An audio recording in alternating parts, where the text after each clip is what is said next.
하나님의 말씀 로마서 11장 33절입니다.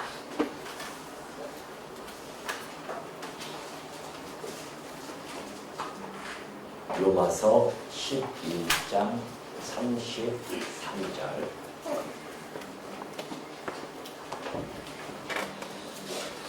깊도다 하나님의 지혜와 지식의 풍성하며 그의 판단은 헤아리지 못할 것이며 그의 길은 찾지 못할 것이로다.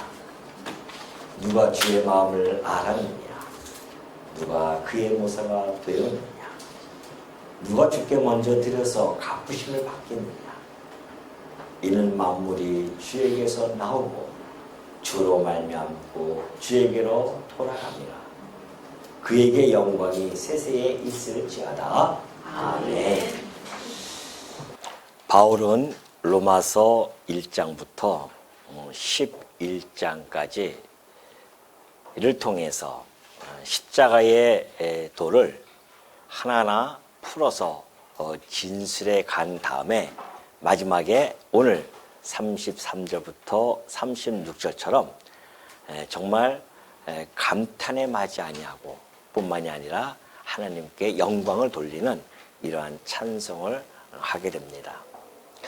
하나님의 이 구원에 대한 경륜 그리고 그 지혜가 너무나 완벽하고 또 오묘하고 또 감격하고 그래서 경배할 수밖에 없음을 바울은 정말 이 33절부터 36절 통하여 자기의 마음을 진심으로 토로하는 그러한 내용을 우리는 지금 마주하고 있습니다. 우리 피조물들은 하나님께서 만드신 존재이기 때문에 언제나 우리는 상대적인 이성을 가지고 있습니다. 그래서 우리는 뭔가를 이렇게 비교해 주지 아니하면은 거기 어떠한 사물에 대해서 또는 어떠한 인식을 하는 데 있어서 많은 장애를 갖고 있죠. 한계를 가질 수밖에 없다는 겁니다. 그렇기 때문에 하나님께서는 당신의 그 계시의 영을 우리들에게 보내주셔서 그러한 정말 단편적인 지식으로만 알 수밖에 없는 우리들에게 하나님은 정말 총체적인 그러한 지식을 저희들에게 통찰할 수 있도록 그렇게 계시의 영을 보내주셨다는 겁니다. 그 성령에 의해서 오늘 우리도 로마서 1장부터 11장까지의 내용을 하나하나 살펴보았는데 정말 놀랍게도 그 말씀이 우리 마음에 새겨지고 우리도 역시 바울처럼 감탄하면서 하나님께 찬양을 드리는 이러한 귀한 시간에 동참하게 되어졌음을 정말 우리가 하나님께 감사하지 아니할 수가 없다는 겁니다. 참으로 하나님의 그 구원의 경륜 그것은 구원뿐만이 아니라 하나님이 행하시는 모든 일들에 대해서 우리 인간들은 사실 잘 헤아릴 수가 없습니다. 그래서 일찍이 하나님께서는 이사야 선지자를 통하여 이렇게 말씀해 주신 바가 있죠. 이사야서 55장 8절을 보니까 이는 내 생각이 너희의 생각과 다르다는 겁니다. 하나님의 생각과 우리의 생각은 달라요. 또 내 길은 너희의 길과 다름이니라 여호와의 말씀이니라 그러죠.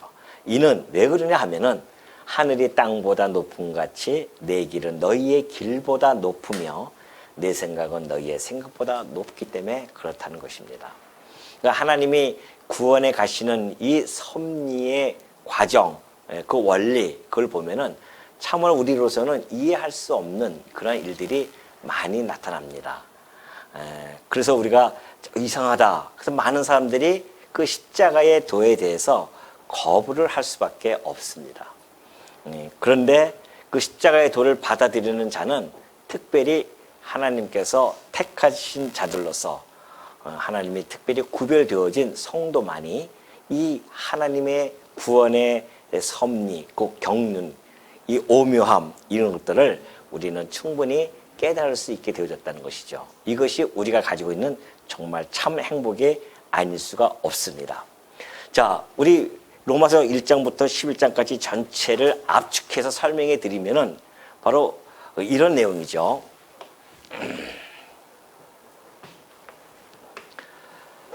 하나님께서 창조하십니다. 그리고 마지막 종말 곧 심판을 해 가시죠. 심판을 하십니다. 이것이 이제 하나님께서 창조하시고 이 심판하실 것을 이미 하나님의 계획 속에 하나님이 이미 작정을 하시고 역사를 진행해 가시는 겁니다.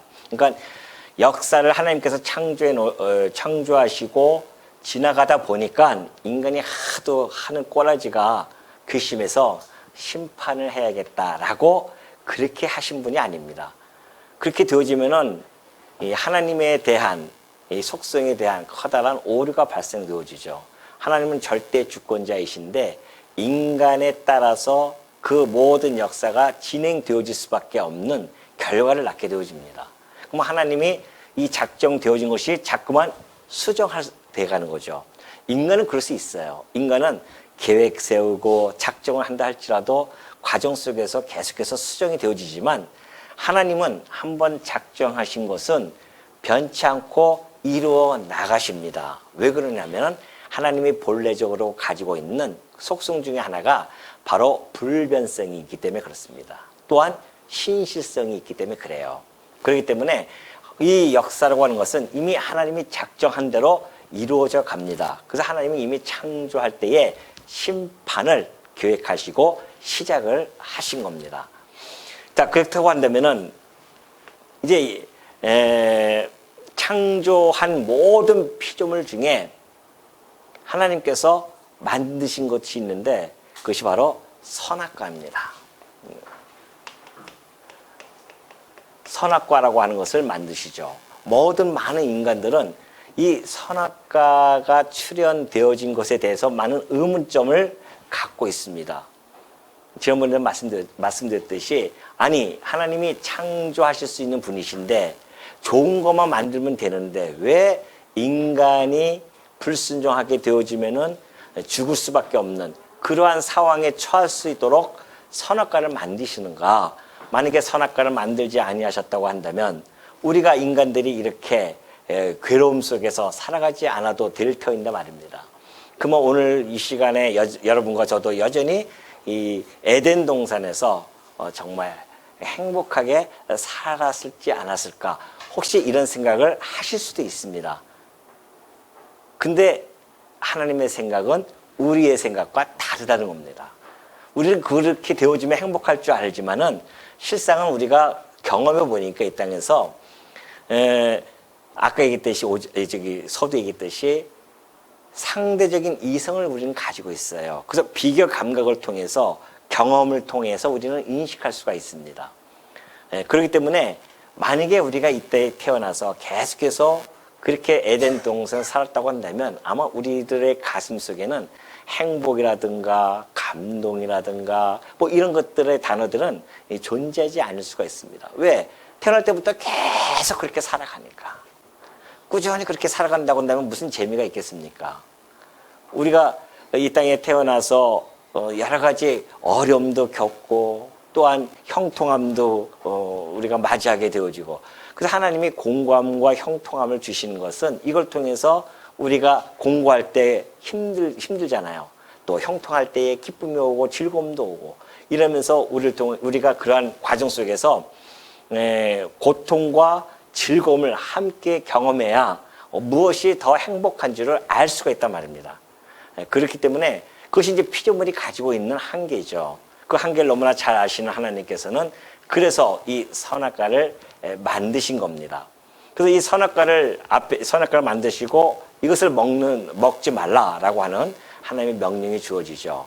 그래서 먹게 되어지면 반드시 죽을 것이라고 하는 하나님의 준엄한 그러한 명령이 떨어집니다. 근데 인간이 그 선악과를 먹지 않습니까? 그래서 불순종을 한단 말입니다. 선악과를 먹고 이 선악과 앞에서 우리가 인간이 불순종해요. 아담과 하와가. 그 불순종함으로 말미암아 주어졌던 인간의 형편은 곧 죄와 사망이라고 하는 이 죄와 사망 속에 갇히게 되어집니다. 그래서 인간이 태어날 때부터 다 죄 가운데서 태어나고요. 죄 가운데서 살아가는 겁니다. 결국 그래서 나중 끝에는 영원한 사망으로 떨어질 수밖에 없죠. 이게 모든 인간들이 가지고 있는 그때 지금도 여전히 마찬가지지만 모든 인간들이 태어날 때부터 가지고 있는 숙명입니다. 태어난 사람들은 사실 어떻게 보면 다 불행해요. 왜냐하면 죄 가운데서 태어나서 죄 가운데 살다가 죄 가운데 죽어요. 그리고 결국은 영원한 불못이 있는 사망에 들어간단 말입니다. 그러니까 태어남 자체가 사실 불행이에요. 많은 사람들이 이걸 모르니까 태어나면 행복하다고 그렇게 생각하지만은 그렇지 않단 말입니다. 불행입니다, 사실은.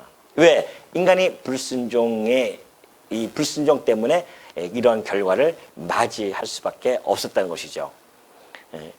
근데 이렇게 하면 이제 절망이죠, 인간들은. 여기서 벗어날 길이 없습니다. 죄로부터 사망으로부터 벗어날 길이 없어서 인간은 절망과 멸망 속에 빠질 수밖에 없는 거죠. 이때에 하나님께서는 놀랍게도 긍휼을 베푸십니다.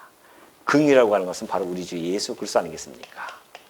하나님께서 긍휼을 베푸셔요. 이 가운데 있는 자들에게 긍휼을 베푸십니다. 긍휼을 베푸게 되어지면 그 긍휼을 받은 사람들은 죄인이 아니라 의롭다 칭함을 받게 해줘요. 뿐만이 아니라 그 사망이 아니라 영원한 생명을 소유하게 되어집니다. 긍휼을 입은 자들의 모습이에요. 그뿐만이 아니죠. 이 안에서 하나님이 주시는 그 상속, 영원한 기업에 대한 상속자로서 불러주시고 또 영원한 생명, 영화로운 몸, 지금의 이런 몸이 아니라 영화로운 몸을 가지고 영원토록 그 생명을 유지하면서 행복하게 살아갈 수 있다는 거 아니겠어요? 누가? 바로 이 긍휼을 입은 자들. 그 긍휼을 입었다고 하는 것은 그리스도 안에 있는 자들입니다. 그리스도 안에 있는 자들은 더 이상 정죄하지도 아니하고요. 비록 우리가 죄를 짓는다 할지라도 하나님이 정죄하지 않아요. 우리 주님께서 이미 다 죄를 받으셨기 때문에. 그러니 우리가 의롭다 칭함을 받고 성도라 거룩한 무리라고 이렇게 따로 구별되어진 자로서 살아갈 수 있는 겁니다. 우리는 이런 소망을 가지고 살아가죠. 이것이 긍휼을 입은 자들의 모습입니다. 그래서 결국은 이 심판에서 벗어나죠. 영원한 영화 속에서 살아간다. 이것이 지금 하나님께서 이 역사를 진행해 가시면서 펼쳐졌던 하나님의 경륜이라는 겁니다. 섭리의 경륜이에게 하나님이 이런 역사를 진행해 가신다. 그러니까 모든 사람들이 불순종 안에 가둬집니다. 이렇게 하나님께서 가둬져요. 이렇게 하나님께서 하신 것은 바로 우리들에게 인간들에게 긍휼함을 베푸시기 위한 것이다. 긍휼함을 베풀어요. 이런 가운데서 긍휼함을 받아서 이렇게 되어진다고 한다면 어떻게 우리 마음속에서 감사와 감격이 안 나올 수 있겠냐 말이죠. 이 모든 것이 하나님의 은혜라는 겁니다. 그래서 하나님께서는 이런 구원의 경륜을 통해서 드러내고자 하시는 목적은 하나님의 은혜의 영광을 드러내는 겁니다. 이 모든 것들이 은혜로 되어지죠. 하나님의 아들을 보내서 내 죄 대신 내가 죽은 것을 살리시기 위해서 십자가에서 죽으신단 말입니다. 이것이 은혜예요. 긍휼이죠. 같은 이야기입니다. 은혜의 영광을 계시해 주는 겁니다. 우리 하나님께서 이걸 계시해 줘요. 왜 그걸 해 주시는가?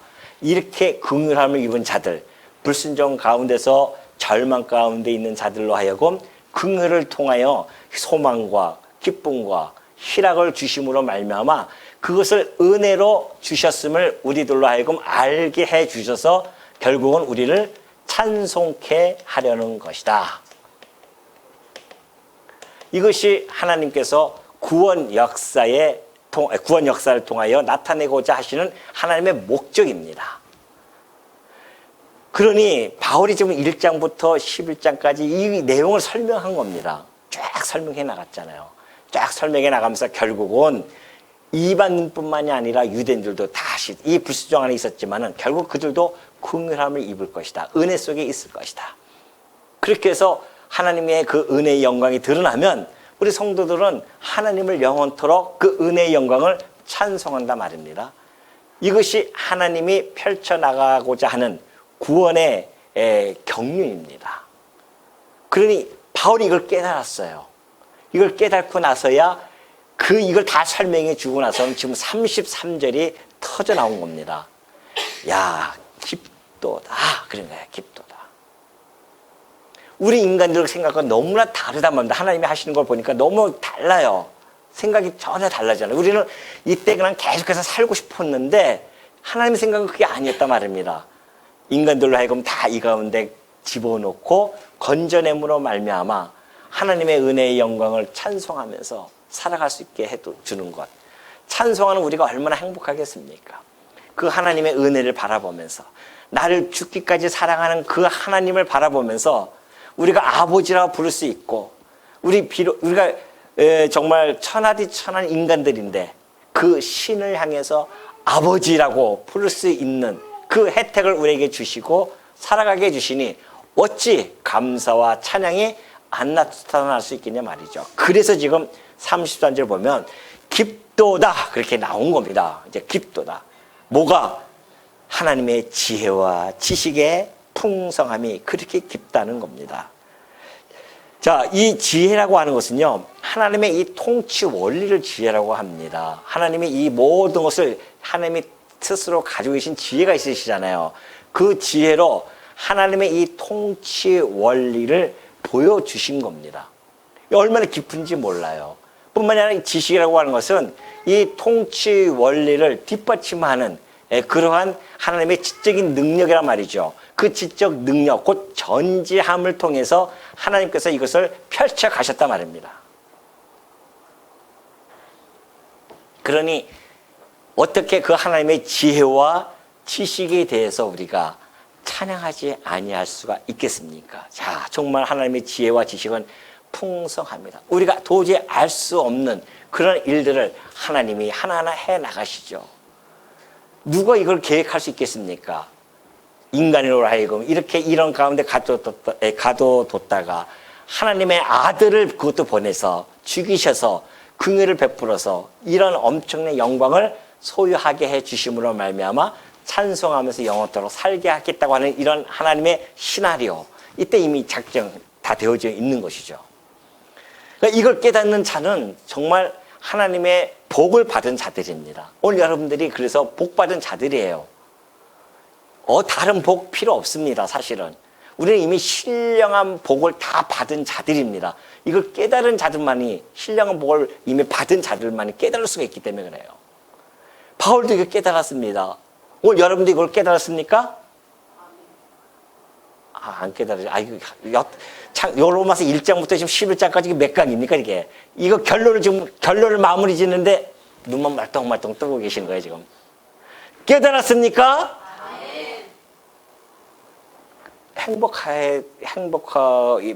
날마다 행복하고도 더함이 없다니까요, 우리는. 짜증나고 불행한 그런 얼굴을 할 여력이 없어요. 우리는 그럴 겨를이 없습니다. 날마다 사실은 행복해야 됩니다. 이걸 잊어버릴 때만이 우리들에게 엄습해 오는 것은 두려움이고 걱정이고 근심, 이런 것들이죠.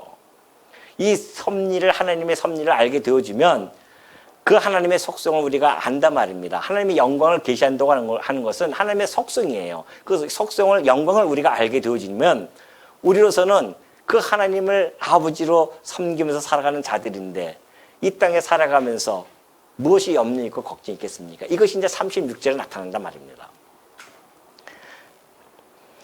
그래서 이 다윗도요, 시편 139편 1절에서 여러분 잘 아는 내용이에요. 하나님이 얼마나 지식이 깊으시면은 여호와께서 주께서 나를 살펴보셨는데요, 나를 아시나이다. 주께서 내가 안고 일어섬을 아시고 멀리서도 나의 생각을 밝히 아십니다. 지금 하나님이 멀리 계신 것 같잖아요. 우리 하나님은 하늘에 계셔요?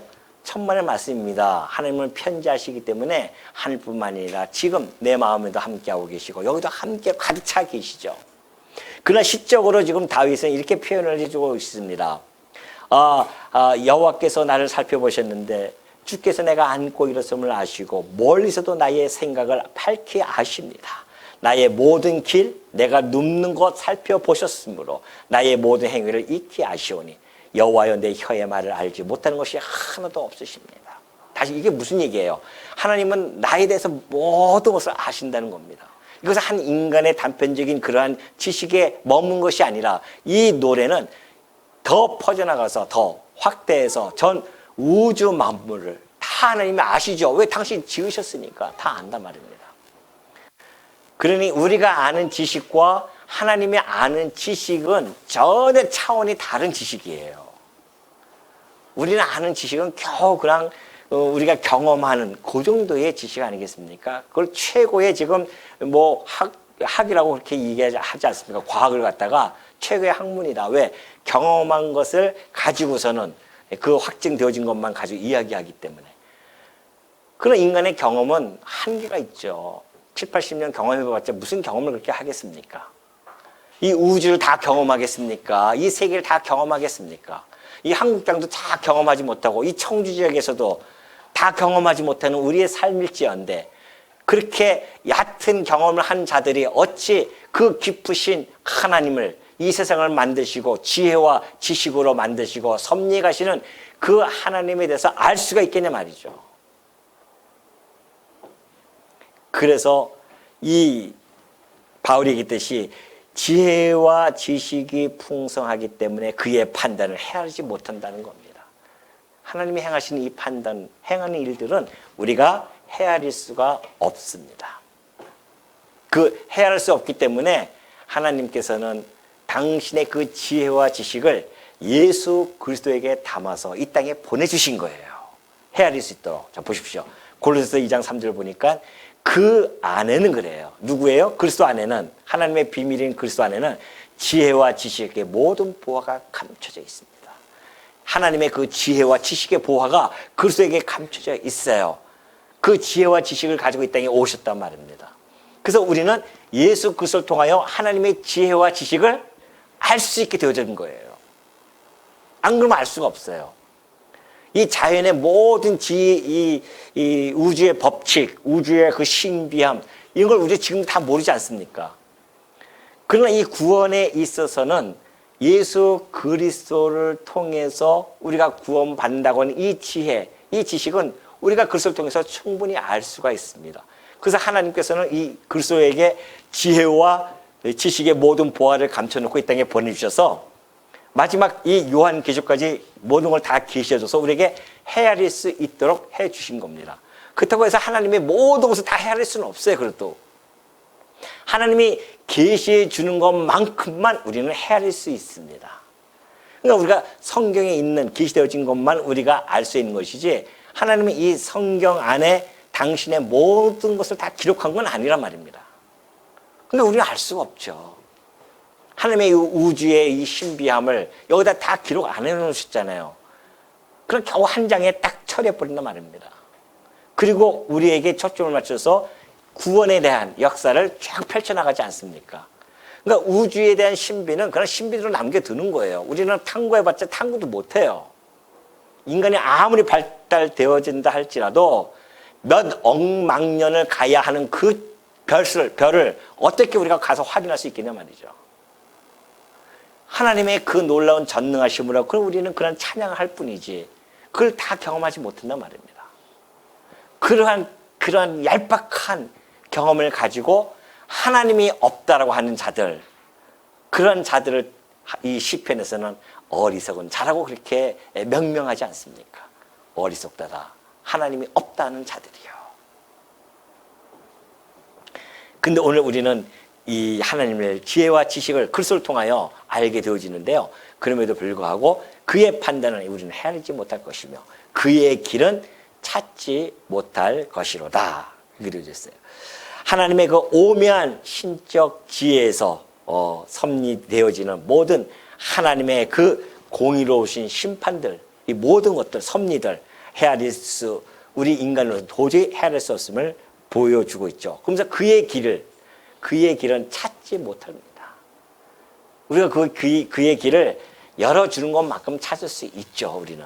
그러나 그 이상의 길은 사실은 찾을 수가 없어요. 단편적인 예가 뭐였냐면은, 이 하나님께서 우리에게 어떤 설계를 해주잖아요. 이 구원의 설계를 이렇게 해주셨어요. 이 구원의 설계를 하나님이 계시해 주지만 알 수가 없단 말입니다. 이 길을 헤아릴 수가 없는 거죠. 하나님이 이 구원의 설계를 우리에게 가르쳐 줬습니다. 일찍이 다윗도 그런 고백을 한 적이 있습니다. 다윗이 성전을 짓고 싶어 했잖아요. 그래서 성전을 짓는데 그 성전을 지을 때에 자기 아들 솔로몬에게 이렇게 잘 설명해 줘요. 역대상 28장 19절 보면 그래요. 다윗이 이르되 여호와의 손이 내게 임하여 이 모든 일, 성전을 짓는 이 모든 일의 설계를 그려 나에게 알려주셨다는 겁니다. 이 성전을 짓는 설계를 다 알려줬어요, 다윗에게. 그래서 내가 너에게 이걸 넘겨줄 수가 있어, 그런 거죠. 하나님이 그 설계를 알려주지 않으면 안 됩니다. 그것처럼 우리에게 이 구원에 대한 설계를 이렇게 바울을 통해서 알려주지 아니하면, 글을 통하여 계시주지 아니하면 알 수가 없었다는 것이죠. 뿐만이 아니라 아모스 3장 7절 보면 주 여호와께서는 자기의 비밀을 그 종 선지자들에게 보이지 아니하시고는 결코 행하심이 없으셨다고 했습니다. 하나님께서는 당시의 선지자들에게 이 모든 구원의 설계를 다 보여주셨어요. 가르쳐주시고. 그렇지 않고서는 행하지 않죠. 왜냐하면 그대로 행하면 이것이 하나님의 설계인지를 알 수가 없으니까. 그 설계도를 미리 그려놓고 다 가르쳐줍니다. 이것이 오늘 이 하나님의 말씀으로 우리에게 손에 쥐어진 겁니다. 이게 하나님의 모든 설계도 아니겠습니까? 이걸 통해서 우리가 하나님을 알 수가 있는 거죠. 그리고 주의 길도 하나님이 열어주지 않으면 알 수가 없다니까요. 애굽에서 건져냄을 받은 이스라엘 민족들이 홍해 앞에 갑니다. 홍해 앞에 갔는데 앞에는 홍해요. 뒤에는 애굽 군대가 쫓아와요. 난리가 납니다. 하나님이 생각이 없으실까요? 하나님이 생각이 없고 손이 짧아서 구원해 줄 수 있는 능력이 없으시냐 말이죠. 이스라엘 민족들을 왜 하필이면 홍해 앞으로 인도해 주셨냐 말이죠. 생각이 있으면은 이제 우리는 이제 그래도 하나님이 지혜를 줬으니까 좀 생각할 거 아닙니까? 모르죠. 또 여러분들이 그 삶 속에서 나타나는 걸 보면 또 다를 수도 있습니다만, 그러나 하여튼 역사적으로 보면은 그 이스라엘 민족들이 하나님이 항상 우리는 성도를 되물어야 됩니다. 하나님이 왜 우리를 이곳에 인도해 주셨을까? 라는 생각을 해야 되는 거 아니겠습니까? 우리를 갖다가 바다에 수장시키려고 이 앞으로 인도해 주셨을까? 라고 묻는 것이 지혜자의 물음 아니겠냐 말이죠. 설마 우리를 갖다가 여기서 죽이시려고 애굽에서 건져냈었을까? 이렇게 물어야 되는데 모세를 향해서 막 우리가 차라리 애굽에 있었으면 좋았을 텐데 우리를 저 물에서 죽이려고 이렇게 끌고 왔느냐? 나타나 있는 표면적인 그 상황에 그냥 거기에 빠져 있어. 이게 함몰되어 있어가지고서는 그렇게 뿐이 판단 못하는 그런 어리석음을 가지고 있단 말입니다. 인간들은. 하나님이 구원의 길을 감춰놓은 것 알지도 못해요. 그의 길을 갖다가 어떻게 해요? 찾지도 못한 자들이었습니다. 그런데 하나님께서는 그 길을, 구원의 길을 어디다가? 바다 밑에다가 감춰놨다니까요. 인간의 눈에 안 보인다고 구원의 길이 없는 것이 아닙니다. 하나님께서는 이미 예수 그리스도 하나님의 아들을 보내실 것을 보시고 이들을 이 불순종 안에 다 가둬두신 겁니다. 이 구원의 길을 감춰놓고 불순종 안에 다 가둬두신 거예요. 그러니까 바다가 쫙 갈라지면서 그 길에 나타나니 얼마나 놀랍니까? 그리고 그 길을, 구원의 길을 걸어가고 나서 그때야 비로소 소고치고 춤추며 노래하면서 뭘 해요? 은혜의 영광을 어떻게 찬송한단 말입니다. 같은 하나님의 섭리 원리예요. 똑같지 않습니까? 같은 원리잖아요. 인간들이 다 불순종 앞에 다 갖다 놔서 죄와 사망 앞에 딱 가둬놨어요. 이거 어떻게 하면 좋냐 말이죠. 구원의 길이 없어요. 그러나 하나님이 이미 하나님의 아들을 준비해놓고 이 선악과를 만드셨다고 하는 하나님의 이 역사 섭리 전체를 갖다가 통찰해 가시는 하나님의 그 지혜와 그 지식, 어떻게 우리가 감탄하지 않을 수 있겠습니까? 그러면서 3절을 보면 누가 주의 마음을 알았느냐, 누가 그의 모사가 되었느냐, 그런 겁니까? 이런 하나님이 행하시는 일들을 갖다가 하나님의 마음을 알 수가 없는 겁니다. 이스라엘 민족들이 홍해바다 앞에서 하나님의 마음을 알 수가 없는 거예요. 어떤 마음인지. 혹시 여러분들도 살아가다가 정말 너무나 깜깜하게 막힌 길을 딱 다다랐을 때에 아휴, 내가 이러려고 이 세상에 태어났나? 내가 이렇게 할 바에는 뭐하러 세상을 살아? 이것은 성도들의 입에서 나올 이야기가 아닙니다. 아무리 그냥 깜깜한 절벽 같은데 다다랐다 할지라도 하나님이 왜 나를, 당신의 사랑하는 백성을, 당신의 사랑하는 아들을, 자녀를 깜깜한 절벽 앞에 두셨을까? 질문을 했단 말입니다. 그리고 해야 할 일이 뭐예요? 해야 할 일이 뭡니까? 그 절벽에서 헤매래요? 그래요, 기도하라고 하는 거 아니겠습니까? 아버지께 기도하라는 거예요. 기도하라고 그렇게 그쪽에 갖다 놨더니만 기도를 하지 아니하고 무슨 다른 길이 있는지 그냥 깜깜한 데를 이렇게 헤매고 다닐 것이 아니라 그 자리에서 무릎 꿇고 기도하라는 겁니다. 공부할 때 기도하고 형통할 때 찬송하라고 하는 것이 하나님이 우리에게 주어진 그 말씀이란 말입니다. 그러니까 혹시 우리 성도님들이 지금 어려움이 닥치고 닥치고 힘든다 그런 일이 있다고 한다면은 거기에 너무나 함몰되지 마십시오.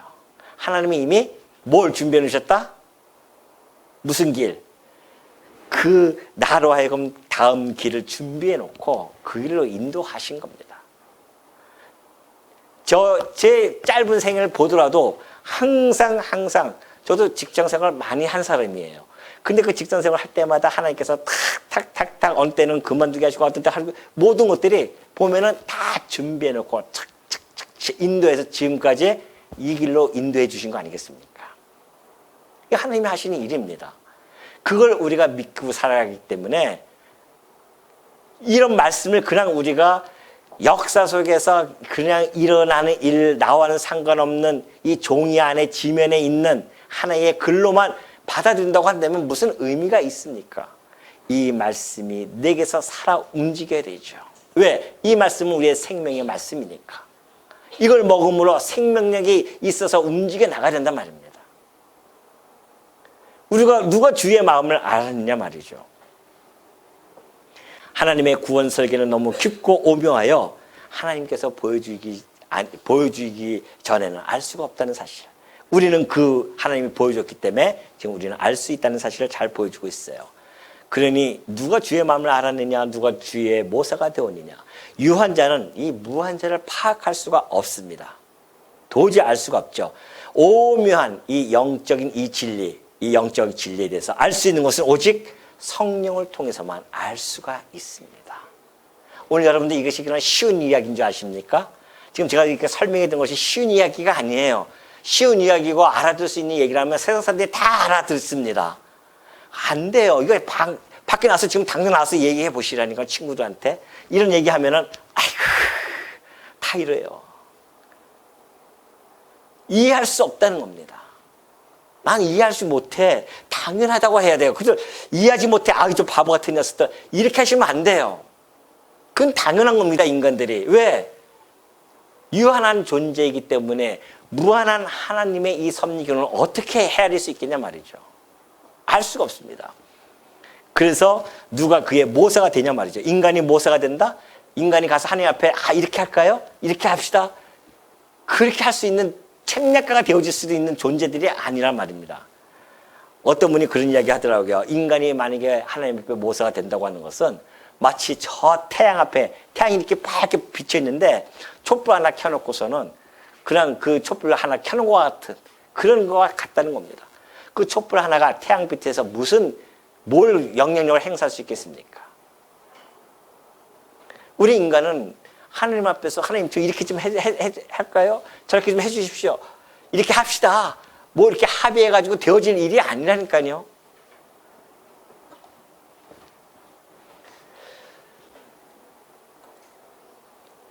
자, 베드로전서 1장 이거 다 아까 설명한 것들입니다. 베드로도 역시 마찬가지죠. 성령을 힘입어야만이 이것을 알 수 있다는 것 사실을 설명해 주었고요. 자, 또 이사야서 40장 13절 보면 그래요. 누가 여호와의 영을 기도하였으며 그의 모사가 되어 그를 가르쳤으랴. 그래요. 자, 이것은 이제 이사야서 40장 13절의 말씀을 가지고 지금 바울이 인용을 해서 설명해 주고 있는 겁니다. 누가 여호와의 영을 기도하겠냐 말입니다. 그의 모사가 되어서 그를 가르칠 수 있겠냐 말이죠. 그가 누구와 더불어 의논하셨으며 누가 그를 교훈하였으며 그에게 정의의 길로 가르쳤으며 지식을 가르쳤으며 통달의 도를 보여주었느냐. 인간이 누가 아무리 똑똑하고 천재를 할지라도 하나님 앞에 가서 의논하고 교훈하고 하나님한테 뭐 가르치고 통달의 도를 보여줄 수 있겠냐 말이죠. 보라, 그에게는 열방이 통에 한 방울 물과 같고 저울의 작은 티끌 같으며 섬들은 떠오르는 먼지 같아요. 하나님 보시기에 이 모든 것들은 이 지구조차도 여기서 이제 시적으로 이렇게 딱 설명해 줬지만은 섬들이 떠오르는 먼지와 같지만은 모든 별들이 하나에 떠오르는 먼지와 같습니다. 하나님 앞에서는 열방이 통에 한 방울 같은 그런 모습뿐이 안 돼요. 그런 존재들이 어떻게 하나님한테 가서 모사꾼이 되어질 수 있겠냐 말이죠. 자기가 잘난 것처럼 하나님 앞에서 모사꾼이 되어져서 그렇게 하지 말라는 겁니다. 그걸 주지도 안 되니까 우리는. 그러면서 35절을 보면은 누가 주께 먼저 드려서 갚으심을 받겠느냐. 아니 여러분이 구원받을 때에 아버지 하나님 내가 이렇게 해서 돈을 갖다가 막 많이 대가지고서는 내 재산의 절반을 드릴 테니까 날 구원해 주십시오. 그래서 이제 드렸으니까 내게 구원으로 갚아주십시오. 그렇게 한 사람이 있습니까? 없죠, 아무도. 누가 주께 먼저 드려서 갚으심을 받겠냐 말이죠. 이것은 곧 인간의 행위나 공로가 아니라 전적인 하나님의 은혜로 우리가 구원을 받았음을 잘 설명해 주고 있습니다. 우리가 받은 이 구원은 인간이 어떠한 하나님께 바쳐진 그 어떤 보상물의 결과가 결코 아님을 잘 밝혀주고 있죠. 이것은 역시 욥기서 4장 11절을 통하여 바울이 그걸 인용해서 설명해주고 있는 겁니다. 하나님이 먼저 그렇게 말씀하십니다. 누가 먼저 내게 주고 나로 하여금 갚게 하겠느냐? 온 천하에 있는 것이 다 내 것인데. 하나님께서 온 천하에 다 당신 것이잖아요. 여러분 것도 하나님의 것이고 이 땅의 우주 만물이 다 하나님의 것인데 그걸 가지고 주고서는 내게 갚게 하겠느냐 말이죠. 하나님 이제 갚아주십시오. 그럴 존재가 아닙니다. 우리는. 내가 이만큼 했으니까 하나님 갚아주세요. 그런 인간들이 그런 우리의 존재가 아님을 잘 밝혀주고 있죠. 왜? 천하가 다 내 것이야. 다윗이요. 성전을 지을 때도 이걸 다 이제 거둬들이지 않습니까? 성전 지을 때에. 그때에 고백했던 고백이 역대상 29장 14절에 잘 나타냈어요. 나와 내 백성이 무엇이기에 이처럼 즐거운 마음으로 드릴 힘이 있었나이까. 모든 것이 주께로 말미암아 싸우니 우리가 주의 손에서 받은 것으로 주께 드렸을 뿐입니다. 이거예요. 그래서 제가 연보 기도할 때 늘 그러지 않습니까? 우리에게 주신 것 가지고 연보 드렸습니다. 우리 거 주신 거예요, 그냥. 하나님께서 우리에게 주신 것, 드린 것 뿐입니다. 뭐 내가 열심히 땀 흘려서 했기 때문에 내 거라고 착각하시면 안 돼요. 하나님이 여러분에게 건강을 주시지 않았으면 어떻게 나가서 땀 흘려서 일해서 수고해서 그 수익을 얻을 수 있냐 말이죠. 한번 탁 건들버리면은 돈이고 뭐고 일이고 노동이고 뭐고 아무것도 못해요. 그럼 내가 오늘 건강한 몸을 가지고 나가서 수고하고 노동할 수 있었던 것은 하나님이 내게 건강을 유지시켜 주시고 붙들어 주고 은혜로 붙들어 주고 있기 때문에 그것이 가능한 일이지.